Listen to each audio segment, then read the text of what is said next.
धूम मचा ले धूम धूम धूम धूम। ये गाना तो आप लोगों ने ज़रूर सुना होगा और ये मूवी भी देखी होगी। और जॉन इब्राहिम की एक्टिंग तो बहुत ही अच्छी थी। क्या आप लोग जानते हो कि इस मूवी में जॉन इब्राहिम ने क्या किया था? चोरी की थी, लूट की थी या डकैती डाली थी? क्या आप चोरी, लूट और डकैती में डिफरेंस जानते हो? नहीं जानते तो आप चलो मेरे साथ वीडियो में, फिर जान जाओगे। नमस्कार दोस्तों, मैं एडवोकेट कपिल भाकर एक बार फिर से आपका अपने चैनल में स्वागत करूंगा। आज हम बात करेंगे आईपीसी के उन सेक्शन के बारे में जो पता तो सबको है बट उसका डिफरेंस करना थोड़ा सा मुश्किल है। आज मैं बात करने वाला हूं चोरी, लूट और डकैती की। ये तीनों टर्म क्या है? ये तीनों टर्म जो है वो बड़े ही सिमिलर है बट इनमें फिर भी बहुत बड़ा डिफरेंस है। मैंने धूम मूवी का एग्जांपल इसलिए दिया और ये क्वेश्चन आप लोगों से इसलिए पूछा, आप लोगों ने धूम 1 भी देखी होगी, 2 भी देखी होगी और धूम 3 भी देखी होगी। अगर मैं आपको इसका आंसर बताऊं तो जो धूम 1 में जॉन इब्राहिम वाली मूवी थी उसके अंदर उन्होंने डकैती डाली थी। और अगर मैं आपको बात बताऊं, धूम 2 का एग्जांपल बताऊं तो जो धूम 2 में ऋतिक रोशन था उसने चोरी की थी। और अगर हम बात करें धूम 3 की, आमिर खान वाली जो थोड़ी फ्लॉप भी हो गई थी, उसकी अगर हम बात करें तो धूम 3 में इन्होंने लूट करी थी। अच्छा, डिफरेंस क्या है? इन तीनों में डिफरेंस जानने से पहले हम अब इनकी डेफिनेशन पर चलते हैं। सेक्शन 378 आईपीसी में एक्सप्लेन किया गया है चोरी क्या है। चोरी की अगर मैं आपको डेफिनेशन बताऊं, जब एक व्यक्ति दूसरे व्यक्ति की आज्ञा के बिना उसके कोई कब्जे की चीज़, कोई कब्जे की वस्तु जो उसकी, जिस पर उसका राइट हो सामने वाली पार्टी का, बेईमानी से हथिया ले या उठा ले या ले ले तो उसको हम चोरी कहते हैं। चोरी के अगर मैं एसेंशियल एलिमेंट की बात करूं तो चोरी के अंदर क्या क्या एसेंशियल एलिमेंट आते हैं? तो चोरी में सबसे पहले होता है आपका प्रॉपर्टी, कोई प्रॉपर्टी होनी चाहिए, कोई भी प्रॉपर्टी होनी चाहिए। सेकेंड एसेंशियल एलिमेंट चोरी का क्या है? मूवेबल प्रॉपर्टी होनी चाहिए। और थर्ड एसेंशियल एलिमेंट है कि जो सामने वाली पार्टी है बेईमानी से उस मूवेबल प्रॉपर्टी को हथिया ले।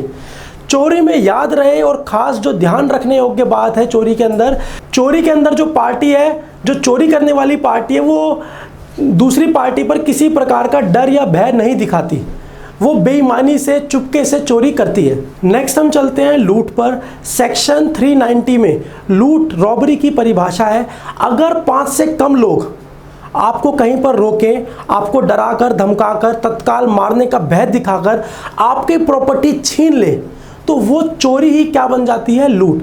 बट याद रहे इसमें जो है डराना धमकाना बहुत नेसेसरी है कि अगर डरा कर धमका कर लिया, चोरी में जो आपसे वस्तु ली गई थी उसमें आपको डराया नहीं था, आपके साथ बेईमानी की थी। और लूट के समय आपको डराया जाएगा, धमकाया जाएगा, तब आपसे वो वस्तु हथिया ली जाएगी। नेक्स्ट हम चलते हैं सेक्शन 391 डकैती पर। ये बड़ा ही इंपॉर्टेंट है। अगर 5 या 5 से ज़्यादा लोग किसी व्यक्ति को मिलकर लूट लें, उसको डराकर धमकाकर बेईमाना दिखाकर, अगर लोगों की संख्या 5 से ज़्यादा है तो वही हमारी डकैती कहलाती है। तो इसीलिए मैंने आपको एग्जांपल दिया था धूम मूवी का। अगर आपको धूम 1 याद हो तो जॉन इब्राहिम का गैंग था, वो 5 से ज़्यादा लोग थे और वो जाकर लूटते थे।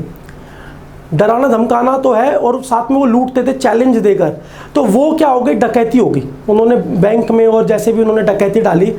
धूम 2 की अगर मैं बात करूं तो ऋतिक रोशन अकेला था, वो बेईमानी करता था, वो चोरी से चुपके से बेईमानी से लोगों को लूटता था। उसने जो किया, उसने ना तो किसी को डराया ना धमकाया, तो वो थी चोरी।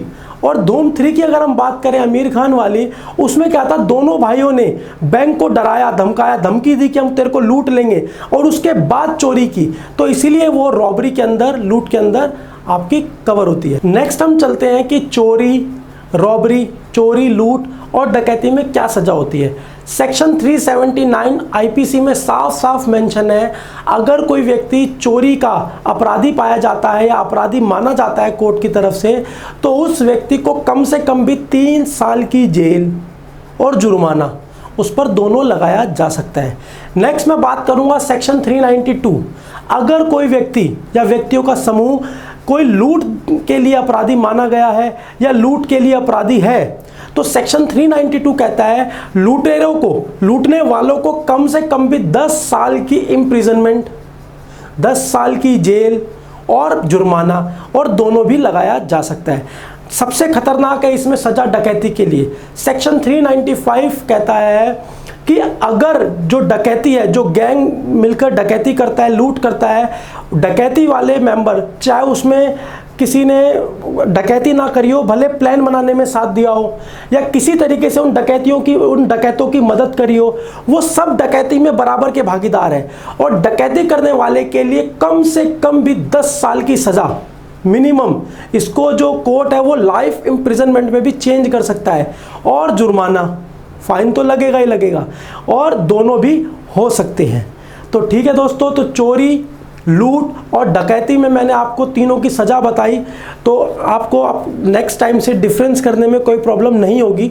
तो जैसा कि आप न्यूज़ में पढ़ते हो कि कोई बैंक का पैसा लेकर भाग गया, कोई गार्ड और ये सब मिलकर पैसा लेके भाग गए, तो आप क्लासीफाई कर पाओगे कि उसने चोरी की है, डकैती की है या लूट की है। बस दोस्तों, आज की वीडियो में इतना ही।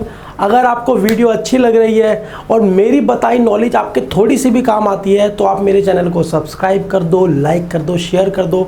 ताकि शेयर करने के लिए मैं इसलिए कहता हूँ ताकि दूसरे व्यक्ति के भी एक काम आ सके, कोई शायद इससे 1% ही सही कुछ तो ज्ञान प्राप्त करेगा, क्योंकि नॉलेज गिव्स एम्पावरमेंट।